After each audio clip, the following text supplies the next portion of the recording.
Well, good morning, Anchor. It's so good to see you this morning. I'm John. I'm Susan. And we're so glad that you're here at this moment where we talk about things that are coming up at Anchor as we all together get ready for the gathering. We have some amazing stuff coming up this next week or two. We have a marriage event coming up, We right? do. What is that? Yeah, it's going to be a great thing. If you're married or thinking you ever will be, it'll be a great time to come together with some couple of counselors who are awesome. I can testify to that. And who are going to help us kind of have hope and get tips and practical help for our marriages because we care about that so much here. Yeah, totally. So again, this is not group marriage counseling. It is a time, though, to come and learn and hear from some experts on what that actually looks like. And then we're getting ready to open Anchor Kids soon for our in-person gatherings, right? Talk a little bit about that. Yeah, so Anchor Kids is on the horizon. And that means that we're looking forward to that day when the kids can be back together, worshiping and learning and just having fun together. But in order for that to happen, guess what we need? We need a team. That's right, we need a team. And so Katie Mazenko, our children's pastor, Anchor Kids pastor, is working hard on building a team. And we would love for you to think about being a part of that. It's easy. Yes, totally. So if you're interested, there's an online connection card that's linked to any of the platforms that you're watching this on. We'd love for you to fill that out and just say, I want more information about serving at Anchor Kids. Even just one in-person gathering a month would make a huge difference. And you don't even always have to be in the classroom. Ooh, there are jobs for every kind of person. That's true. If you want to stand and kind of see everyone and make sure things are safe and good for the kids' environment, there's a role for you. If you know your way around an iPad or could learn your way around an iPad like my 5-year-old has, so I think you can too, there's a role for that as well. And speaking of roles, Susan, you've been on the team for a while. Your job title is Pastor of Spiritual Formation, which is a big title. Yeah. You do a lot of different things, but kind of one of your main areas of focus is our two kinds of groups. We have anchor groups and we have growth groups. And if you were watching last week, I talked a little bit about both of those in the message. But again, why don't you talk a little bit right now, just in case people weren't taking notes on everything I said. I know you should, and I think you did, but just in case. Susan, tell us a little bit about Anchor and growth groups and what those look like here at Anchor, especially in the season. Yeah. So Anchor groups and growth groups are two different ways for you to connect and grow as a follower of Jesus. That's the short story. Anchor groups are larger groups. They're a great place to land and find your people. So John, you talked about finding your people in your message, which was awesome. So anchor groups are a great place to find your people. You can land there and you'll have 6 to 15-ish other people, men and women, oftentimes in those groups, and it's a great place to connect.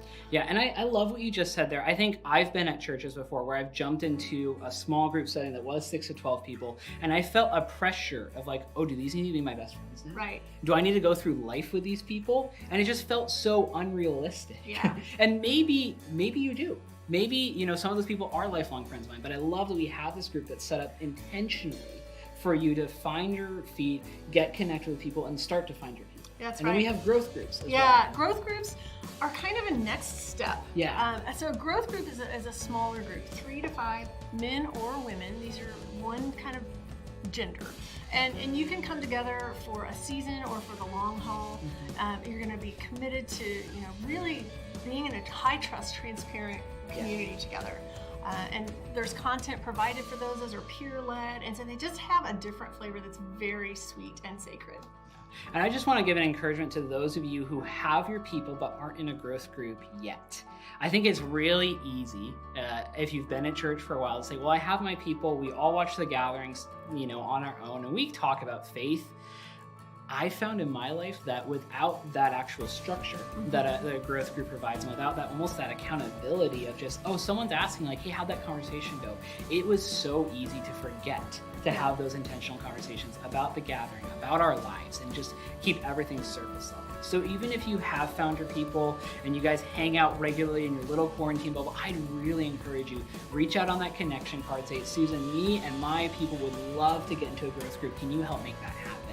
We think we're ready for that next step. I promise you is going to really level up that friendship and take you guys to a new place as a friend group. So again, I really encourage you to check that out. Yeah. We're so excited for the gathering. Worship is coming up next. It's going to be another great set.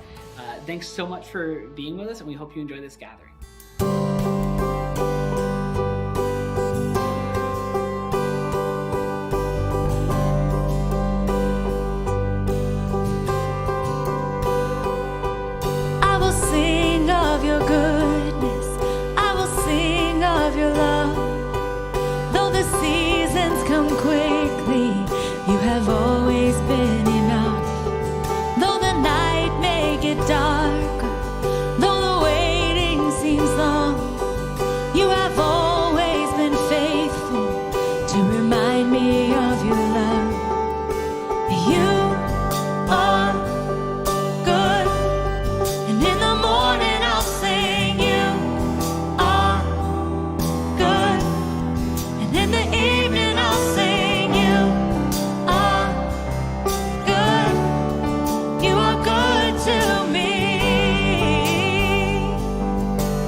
day gets sweeter,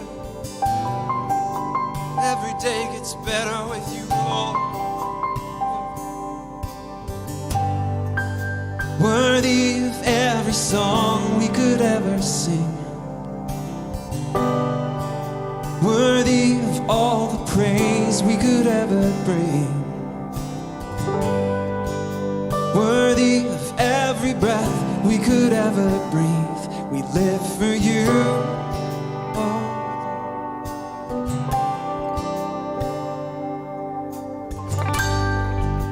Jesus, the name above every other name, sweet his name is. Jesus, the only one who could ever save, worthy of every breath we could ever breathe. We live for you. Oh, we live for you, Lord.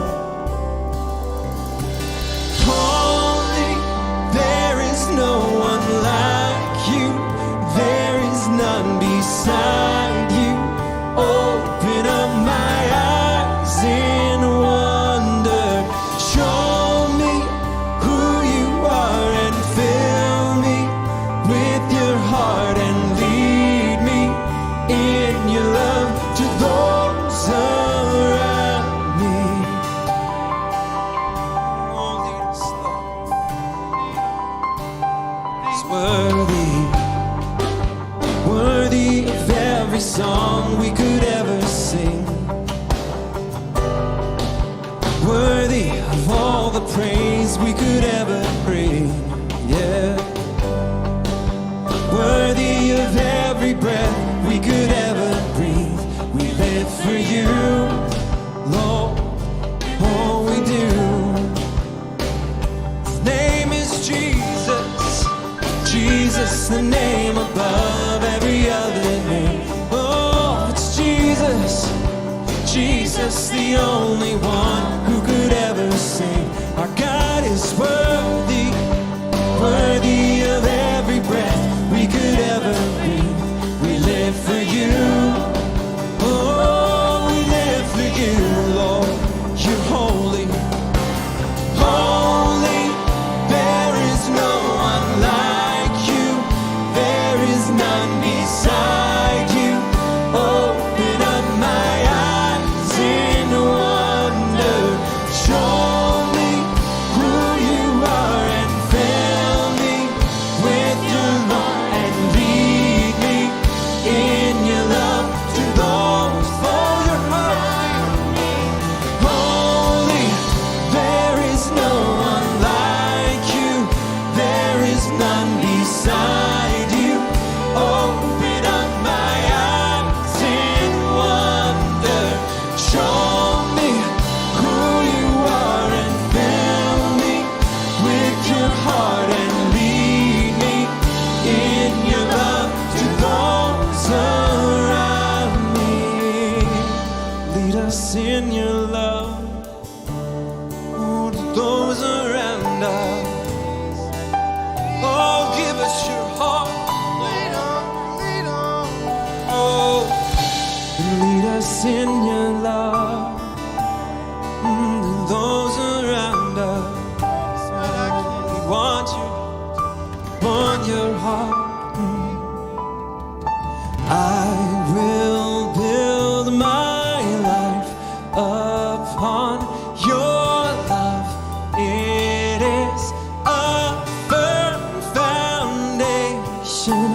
I will put my trust in you.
words of that song, that we can build our foundation, our hope on who Jesus is. Our God is a good God, and He's worthy of our trust. So that's such good news, isn't it? Well, welcome to Anchor. We're so glad you're here with us this morning in this online gathering. We hope that you'll connect with us. We'd love to hear from you. If you'd like to connect with us for any reason, if you have questions, if you'd like prayer, if you'd like to get plugged in, there's a digital connection card in the platform where you're viewing. And if you'd fill that out for us, we'll get back to you, and we'd just love to hear from you. If you call Anchor your church home, we would love for you to continue or begin your giving journey with us. Your giving makes such a difference, not only in what we can do within our walls of the Anchor community, but in our city through our partners, and even globally through our international worker partnerships. What you do in this area makes such a huge difference, and so we hope that you know that. Thank you so much for your generosity. Well, at Anchor, we care so much about marriages and families. And we have an event that's coming up called Healthy and Help. It's on January 31st, a Sunday. It's at 4 p.m. And this is a time when you can get healthy and get help for your marriage. We're going to have counselors Eric and Jenny Dooley come and give us ways to have hope and to find help in your marriage. We'll have a Q&A time as well. And these really expert counselors are going to be there for you. And so we hope that you join us in that time. You can register at anchortacoma.org/events. And so we hope to see you there. It's an in-person event. We also are so passionate about our kids here at Anchor. And so the good news is that Anchor Kids is looking toward reopening on the horizon. And so as we look at getting our procedures and our spaces safe for kids to re-enter, we're building a team. And it's going to take that team for that reopening to occur. So I just want to invite you to consider being part of the Anchor Kids team. You'll be equipped. You'll be able to have a role that suits your personality, and not all of them are even in the classroom. And so if you would like to do that, there's a way to connect in our app. You can go to the serve portion of our app. You can put that on your digital connection card if you'd like, or you can reach out to Katie Misenko, our Anchor Kids pastor. We hope you'll consider that. Well, we're excited to enter into week 3 of our teaching on We're All Learning Here. Bryan's going to bring it this morning, and so settle in, grab a journal or a notebook, something to write with. It's going to be a great morning.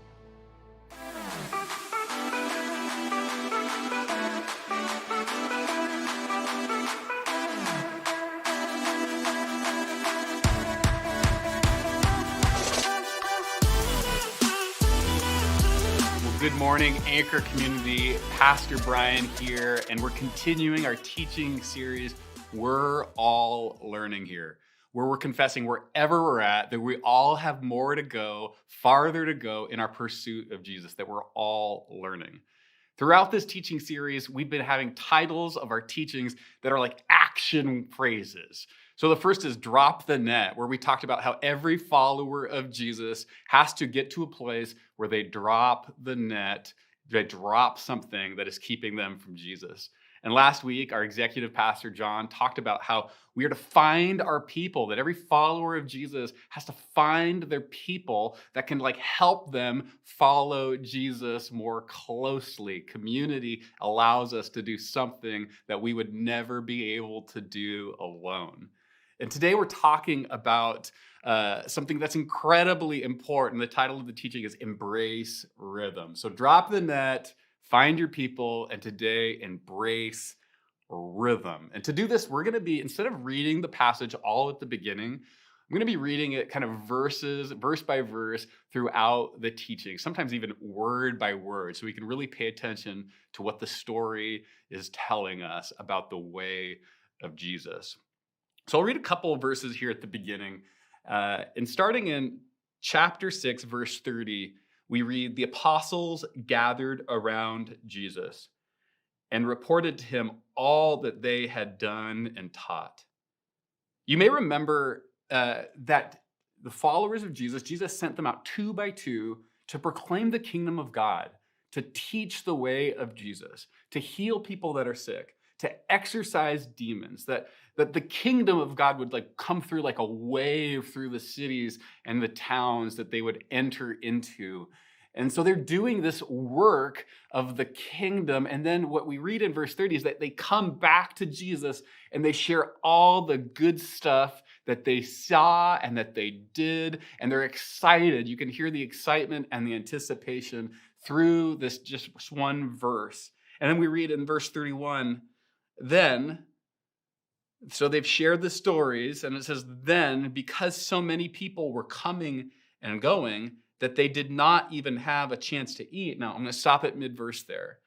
So what we see is that there's this activity around this community, and it's fatiguing. In fact, you start to see, as we read on in just a little bit, Jesus is identifying that these disciples are tired. In fact, you could say they're double tired. They're tired because they've been like doing this exciting work, but traveling into unfamiliar towns, into unfamiliar houses, staying with people, and maybe with another person that they don't really know well enough to really have years of history with them. They're doing all this, and it's exciting, but it's also draining. Can you imagine? I mean, there's not like Jesus says, okay, all the extroverts go out 2 by 2. Or all the people that have this unbridled sense of energy.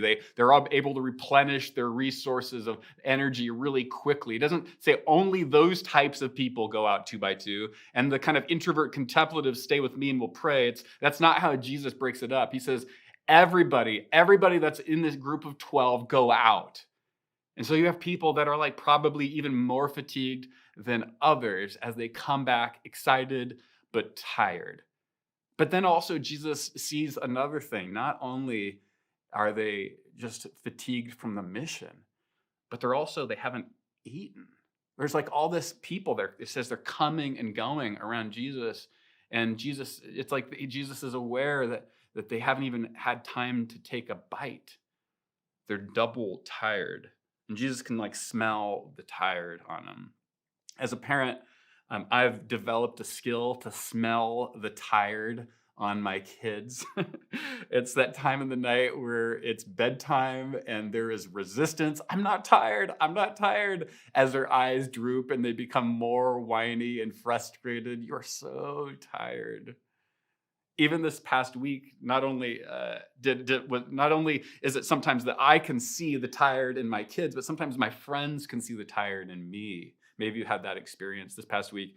We had, some straining, stressful stuff in our family, and some of my coworkers here at Anchor, some of my team members, they will say, "Hey, you don't have to do this. We've got this. We know all this stuff is causing strain and stress here. We can smell the tired on you, Bryan. We have your back. We can do it."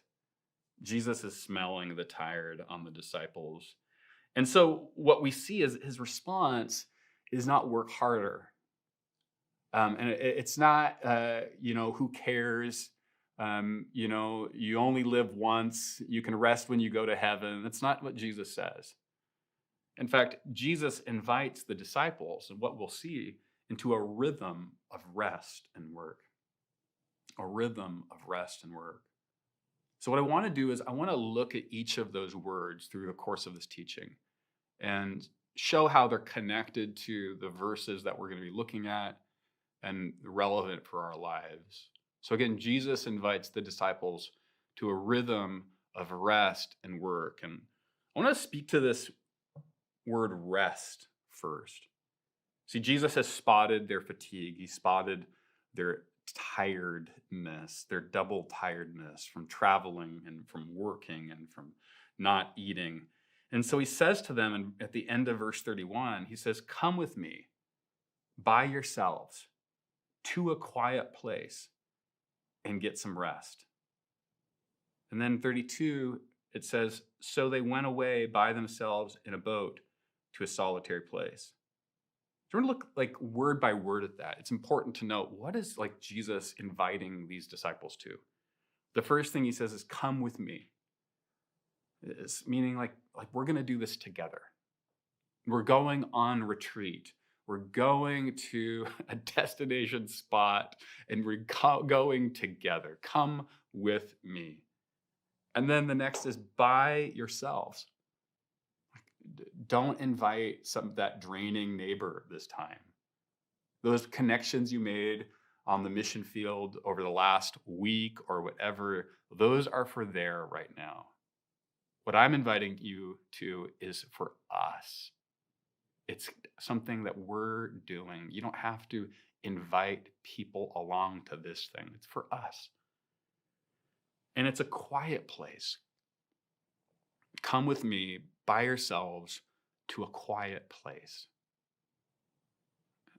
I don't know what Jesus necessarily had in mind when he said that. As the story progresses, we'll see where he takes them, but I'm imagining, it could be by a lake with a view. There's not a lot of noise and bustle of the city or the town. It's away from the market or the screaming demands of normal life. There's enough space to reflect. It's a serene space. And then he closes his invitation with, so that you can rest, right? So you can rest. So again, in review, Jesus' invitation to the disciples when they're doubly tired is not to work harder, get over it, suck it up, buttercup. But he says, come with me together. Let's do this to a quiet place so we can get some rest. Let's go take some naps, go for a walk, eat some good food, find some space. And it's important to note that this isn't a one-off for Jesus. Jesus, doesn't say this one time here as this kind of solitary, description or articulation that Jesus actually cares a little bit for rest. Actually, this is tied together to the very heart of how Jesus does life, this practice of rest. Like in Mark 1:35, we see Jesus model it himself. He goes away early in the morning so he can be with the Father in a solitary place. The very beginning of the Gospel of Mark, we see Jesus showing this and modeling this and practicing this. In Mark chapter 3, verse 7 and 13, we see Jesus inviting the disciples to get away from the crowds, to leave the noise, and to come away to have a place where you can actually take a couple deep breaths before another crowd interjects with their demands, as important as they are. And then in Mark chapter 4:35, we see the very same thing again, is that Jesus is both modeling and inviting the disciples to rest. And then zooming the lens out a little bit, we see that Jesus is the same person that said, come unto me, all who are burdened and heavy laden, that I will give you rest, for my yoke is easy and my burden is light. Jesus' invitation, consistently, not just with his life and how he interacts with his disciples, but how he teaches, is one of inviting people to experience the easy yoke, the rest. This is central to Jesus, and then zooming out even more, we see that Jesus' tradition is of course the Jewish tradition, which makes a focus, an essential element of the practice of faith is this idea of Sabbath, which isn't an idea as much as it is just a way of living. There's two expressions, articulations of Sabbath in the Old Testament. The first is in Exodus chapter 20, verses 8 to 11. And it refers to Sabbath. This is like a command. It's in the 10 Commandments. And the commandment is articulated as just as God rested on the seventh day, so you are to rest on the seventh day. And so we see in the very idea of what it means to be a follower of Yahweh that we are to rest like God rested in creation and to step into the rhythm of rest. And then in Deuteronomy, the other passage where it talks about the Sabbath as one of these 10 commandments, it refers to it not as just a rhythm of creation that we're invited into, first practiced by God in Genesis 1, but it also is, it's described in Deuteronomy as not just rhythm, but resisting the way of Pharaoh. As Israel left Egypt under slavery, never able to rest, now under the lordship of Yahweh, not Pharaoh, they're given permission to rest and remember that they've been delivered from slavery. So totally zoomed out, we see Jesus modeling, teaching rest, and a part of this Jewish tradition that practices the rhythm of rest and the resistance to the tyrant, whether outside or inside, by resting. Resting is essential to the way of Jesus, which is important for us to hear. The Swahili word for American, you may know this, could be translated as a person who keeps walking around in the same place. It's a description of the frenetic energy we often carry in our calendars and in our chest. Restlessness. I don't know about you, but I remember as a high schooler making posters for a class or maybe for somebody running for some type of ASB office or whatever. And I would seem to get to the end of the poster and there was all the words, I didn't have enough margin for the words. And so they had to curve up and around the side of the paper. And I would have to throw so many pieces of paper away because I didn't have enough margin for the whole thing towards the end. And often this is a picture of our lives, that there is just no margin. And we feel that to-do list has to crawl up the edges of our lives to get accomplished as we lose sleep and we lose peace and we don't have time to do the things that often are necessary, not because they're necessary in the world sense, but they're necessary for our soul. And Jesus' invitation to these disciples is to rest. Here's some questions, or maybe some statements that maybe they might sound like something you felt or thought. Have you ever asked the question or had the thought, I don't know how to stop? Or maybe you've had the thought, I can't imagine a day where I totally unplug. Or maybe you've had the thought that outperforming coworkers is the only way I'll be able to get noticed.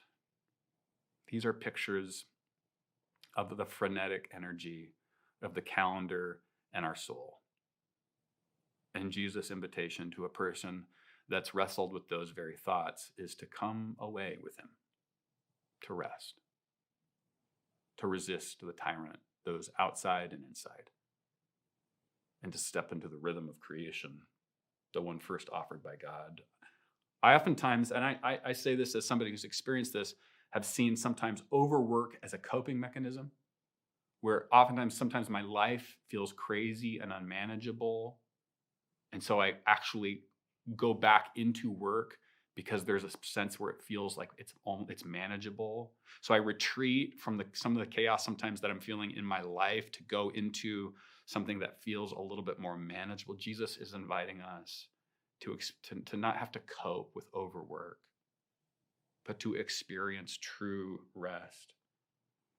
I remember, and this was significant for our family before we moved to Tacoma, and some of you may have heard this already, but Candace and I we are in love with each other, but we're very different humans. I'm the guy always surging ahead, and she's the woman asking a question, wondering if it's safe still.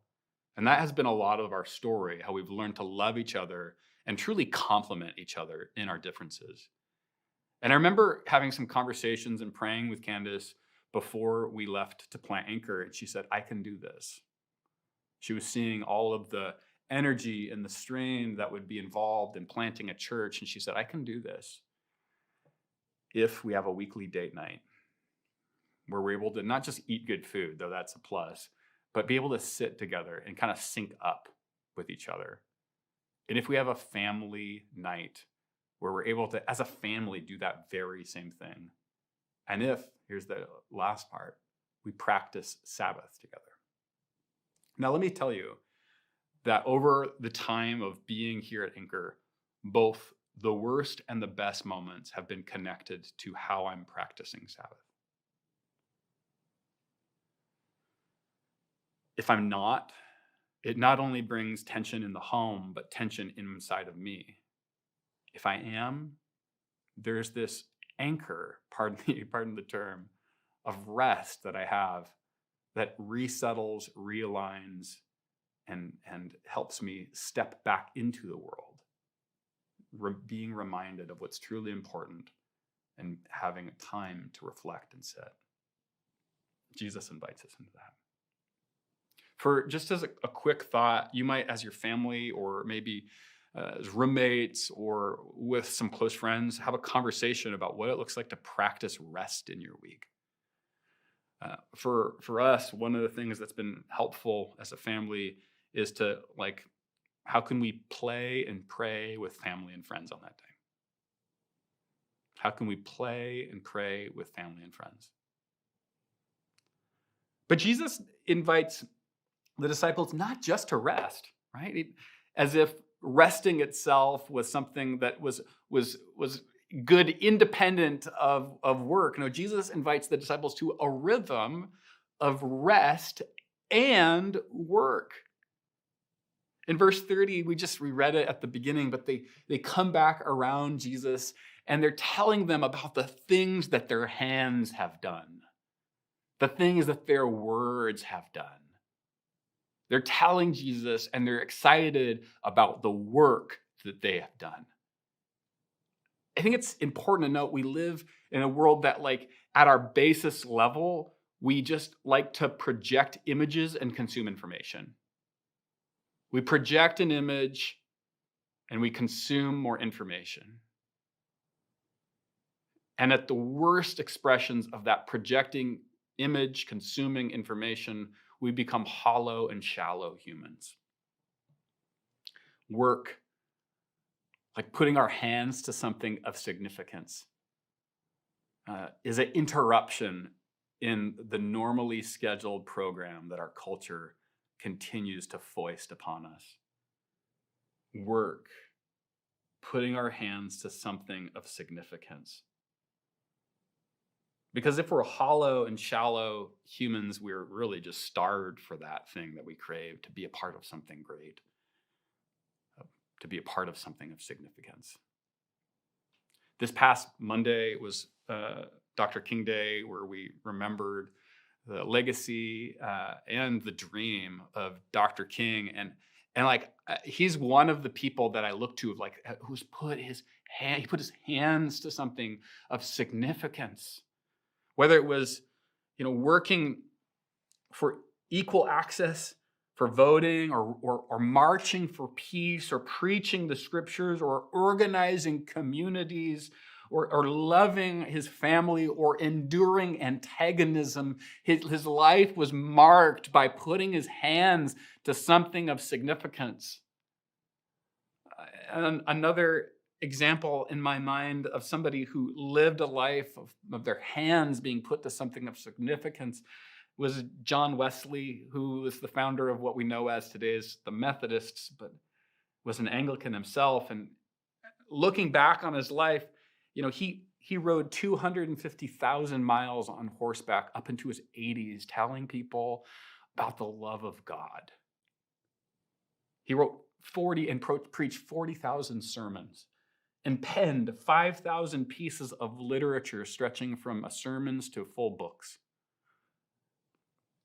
This isn't a person marked by a need to prove himself or to consume information to feel good about himself. He was a person marked by the love of God and knew firsthand the hope the gospel offered and wanted no man and woman to go without hearing and knowing it.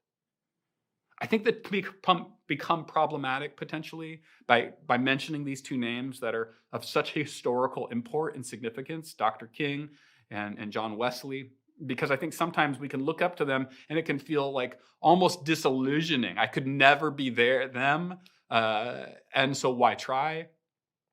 But it's important to lift these guys up these pictures of what it looks like to live a life marked by a search for working for something of significance. Because here's the thing: is that at its best, they can show us what it looks like to spend your life on something worth spending it on. Whether you're remembered in the history books or not, because here's the thing: there's something in your life right now that has significance already. It's not something you necessarily have to go out and find. You may find yourself looking for something to spend your energy, to lay your hands on, to put your hands to of significance. But there's something in your life right now that already has significance. And how are you working in that area? There are these different spheres: the church, the home, our public life. And in each of these spheres, there's something of great significance.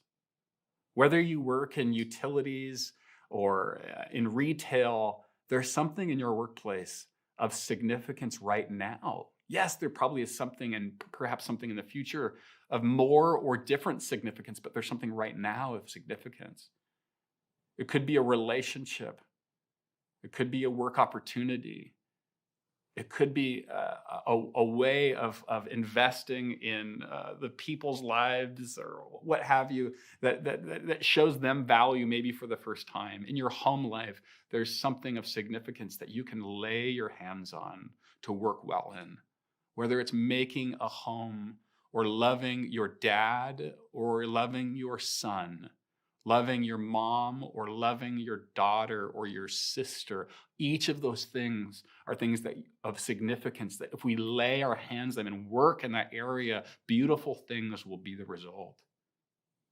And then our public life, our life in the neighborhood, our life again with our coworkers or with our peers in grocery stores, and other public venues, maybe where we're volunteering. There's areas of significance in the church when whether you're greeting or leading an anchor group, whether you're praying with a friend or mentoring and discipling a younger follower of Jesus. There's things in your life right now that are significant.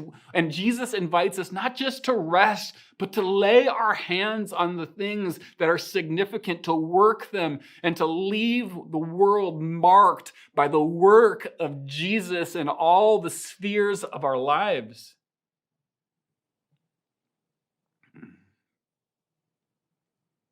So there's this rhythm of rest and of work. And Jesus, the way of Jesus is marked by both of these things, rhythmically coming and ebbing and flowing. But it's important to note, it's like it is a rhythm. It's a rhythm. So in verse 33, we read, but many, they're going away.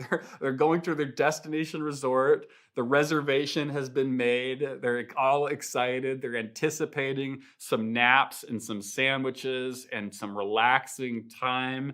And then we read in verse 33, but many who saw them leaving recognized them and ran on foot from all the towns and got there ahead of them. And when Jesus landed and saw a large crowd, he had compassion on them, because they were like sheep without a shepherd. So he began teaching them many things. All of a sudden, the plans of that comfortable bed and the late mornings with room service, they're gone. And the crowd's there. And Jesus has compassion on them because they don't have a leader. They're looking for meaning. That's what it means. They're like sheep without a shepherd. They're looking for meaning and significance themselves. Jesus has compassion on them. And this is where it's important to note that it's a rhythm. Jesus invites us to a rhythm, a holy rhythm, not a rigid itinerary.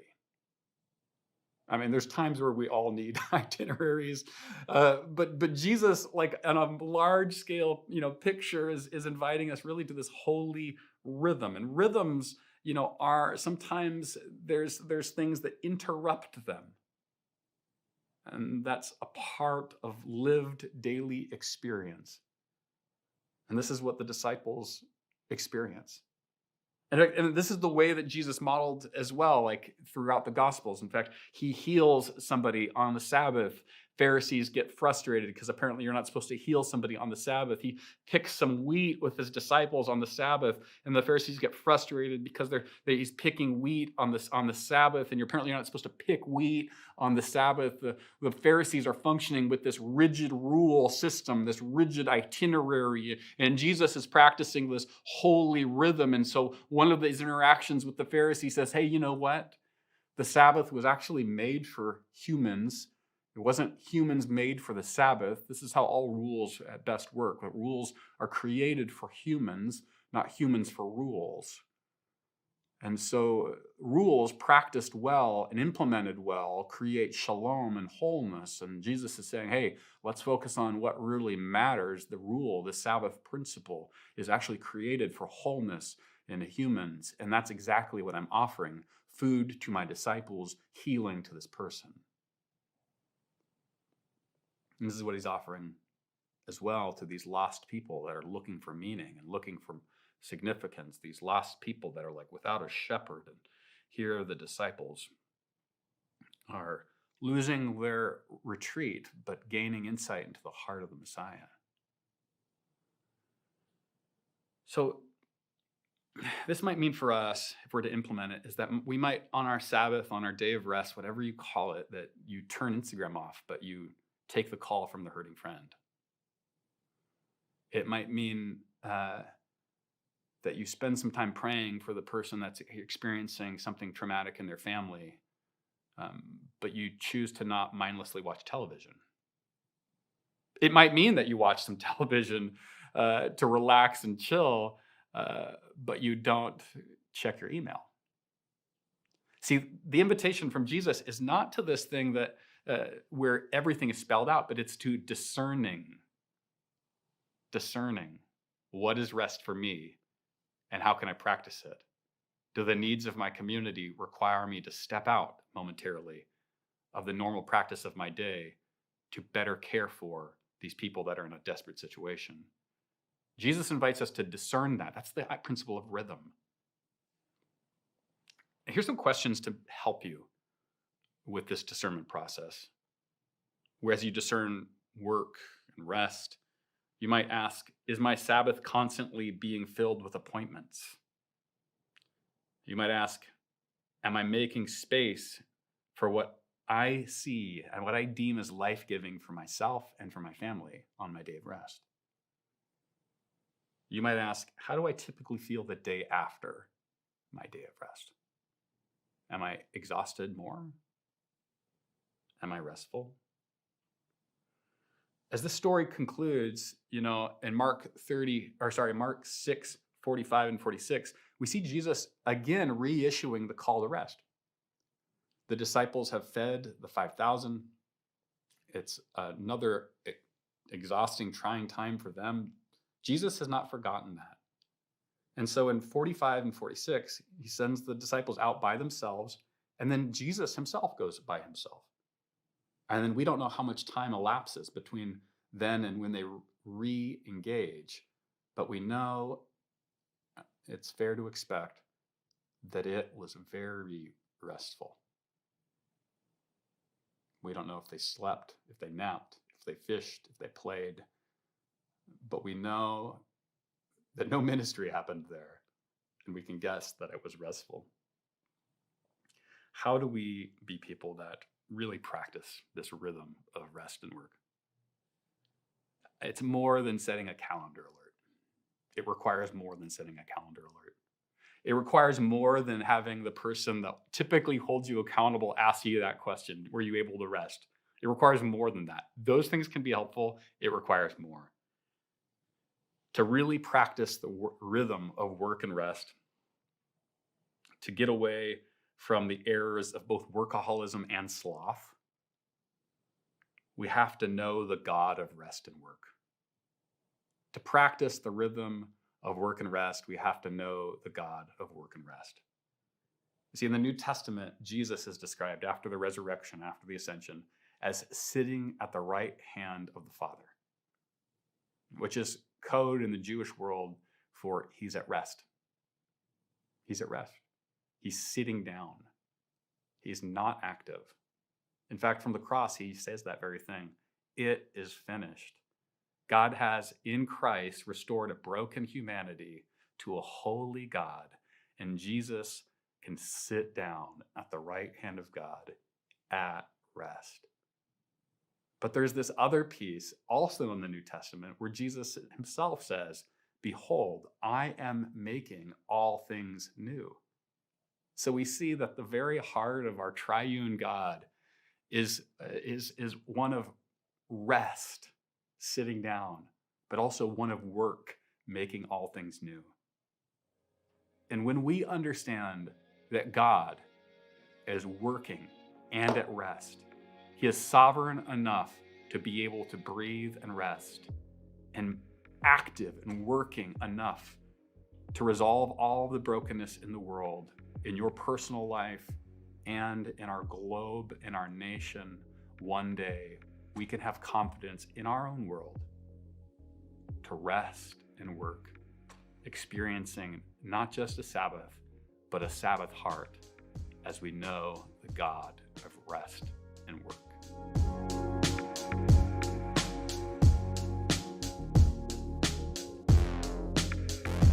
Bryan, thank you so much for that teaching, for bringing that truth.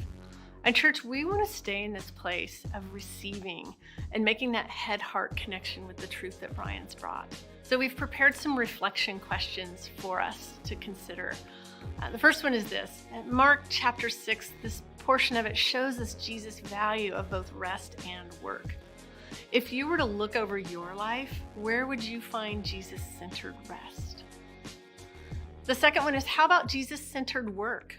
What are you, as Bryan described, putting your hands to? And last, as you look at your life, would you say you have a sustainable rhythm of Jesus-centered rest and work? We hope that as you ponder these questions today and throughout the week, that head-heart connection that's so important takes place. We have other ways for you to continue in worship on our app. The first is a communion liturgy that you can practice with your family or your household, the people that are around you. So we hope you'll take advantage of that today. The second is a worship playlist that you can continue in a spirit of worship today or throughout the week. And as always, Anchor Church, we're going to gather and do our commissioning prayer as we close out this gathering this morning. I'll be leader and you be all. God, we seek humility, knowing that we have not arrived, but we're still in pursuit of the gentleness and strength, power and courage of the way of Jesus. We Are all learning here. Open your will and way to us so that we may grow. We hunger to bring all of our lives under your loving authority. We are all learning here. Keep us from putting some on the pedestal and others in the pit. Help us to see your love for all people. We are all learning here. In the name of the Father, Son, and Holy Spirit. Amen.